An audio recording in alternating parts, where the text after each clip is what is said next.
بسم اللہ الرحمن الرحیم۔ السلام علیکم، میں ہوں انصر وڑائچ اور آپ دیکھ رہے ہیں یوٹیوب چینل کھری بات۔ ناظرین کرام، آج ہم بات کریں گے پاکستان تحریک انصاف نے جو الیکشن کمیشن کی ہدایت پر انٹر پارٹی انتخابات کا جو ڈرامہ پیش کیا تھا وہ تو پہلے مرحلے پر ہی فلاپ ہو گیا۔ ناظرین کرام، اس کی ایک بڑی وجہ ڈرامے کا جو پروڈکشن تھی وہ، دوسری بڑی وجہ تھی ناتجربہ کار کردار، اور تیسری اور سب سے بڑی جو وجہ تھی وہ تھا ڈرامے کا اسکرپٹ۔ انتہائی کمزور اسکرپٹ کے باعث پاکستان تحریک انصاف کے ناتجربہ کار کرداروں نے پشاور میں جو انٹر پارٹی انتخابات کا ڈرامہ پیش کیا، اس پر ایک انتخابات کے حوالے سے گہری نظر رکھنے والی ایک NGO ہے پلڈاٹ، اس نے اس پر شفاف انتخابات جو تھے اس پر سوالیہ نشان اٹھا دیا ہے،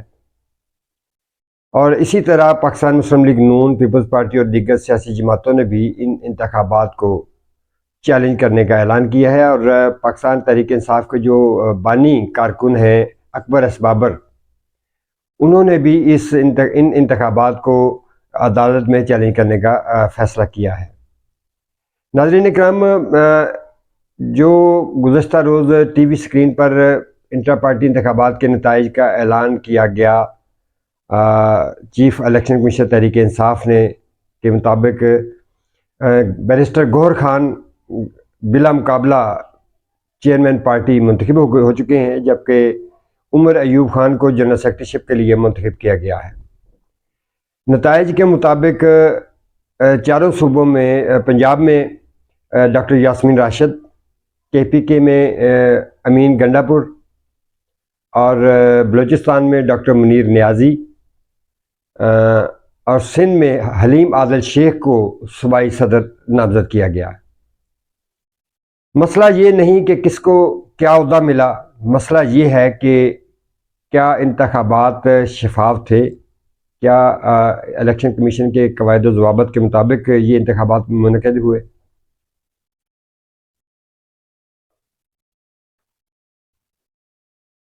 پلڈاٹ کے جو اپنے تحفظات تھے وہ تو اپنی جگہ، لیکن پاکستان مسلم لیگ نون، پیپلز پارٹی سمیت کئی جماعتیں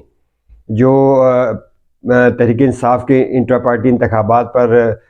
تنقید کر رہی ہیں، ان کو اپنے گریبانوں میں جھانکنا چاہیے، کیونکہ وہ بھی اس حمام میں ننگے ہیں۔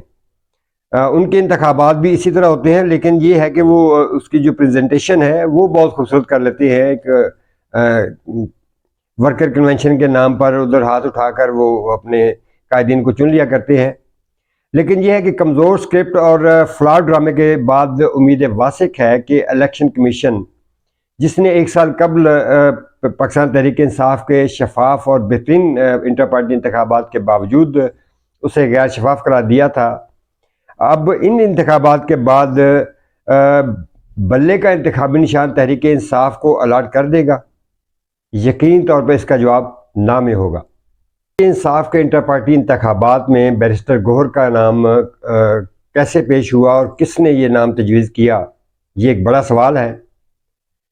تو اس حوالے سے عرض ہے کہ بیرسٹر گوہر خان کا نام بھی وہیں سے آیا ہے جہاں سے پنجاب کی تاریخ ساز شخصیت عثمان بزدار کا نام آیا تھا۔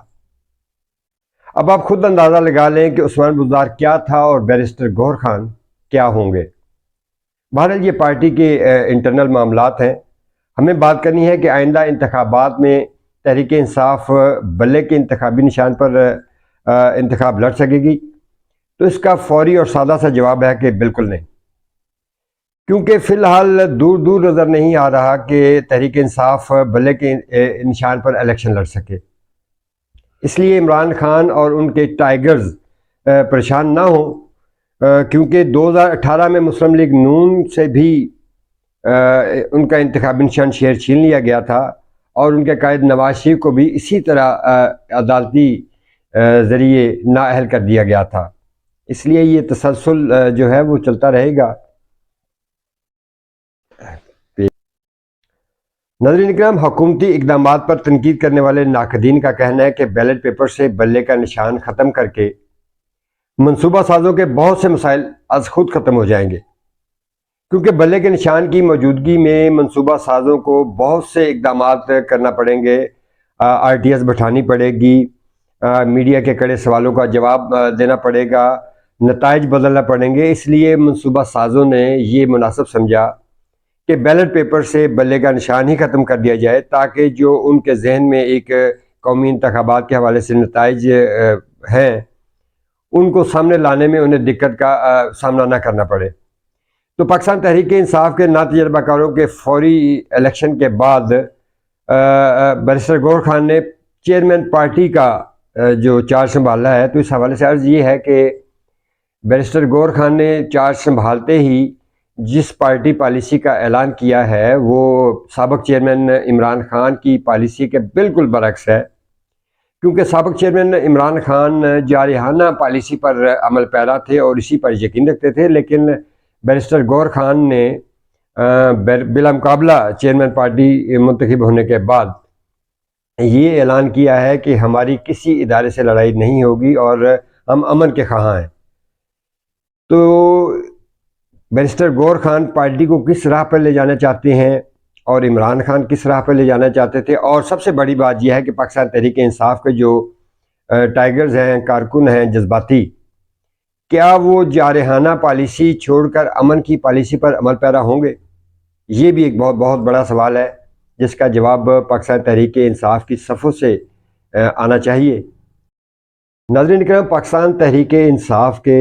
جو جنونی کارکنان ہیں وہ موجودہ حکومتی اقدامات پر بڑے نالاں نظر آتے ہیں، اور وہ اکثر و بیشتر یہ کہتے نظر آتے ہیں کہ عمران خان کو نااہل کر دیا گیا، ہمارا انتخابی نشان بلے کو بیلٹ پیپر سے صاف کرنے کی جو سازش کی جا رہی ہے یہ خطرناک ہے، ہمارے رہنماؤں کو جیل کی صحبتیں برداشت کرنی پڑ رہی ہیں، یہ ظلم ہے، کارکنان کی پکڑ دھکڑ ظلم ہے۔ لیکن میرا ان سے ایک سوال ہے کہ وہ پاکستان کی تاریخ کو پڑھ کر اسے مد نظر رکھ کر اپنے خیالات کا اظہار کیا کرے، کیونکہ یہ تسلسل ہے 1947 کے فوری بعد یہ پاکستان میں سلسلہ چلتا رہا کہ اپنی من پسند جماعتوں کو آگے لانے کے لیے ہر قسم کے اقدامات کیے جاتے رہے اور آئندہ بھی کیے جاتے رہیں گے۔ اس لیے پاکستان تحریک انصاف کے کارکنان کو میری ایک تجویز ہے کہ صبر سے دیکھتے جائیں، سنتے جائیں اور برداشت کرتے جائیں۔ ابھی تک اتنا ہی، اگلی ویڈیو تک کے لیے اللہ نگہبان۔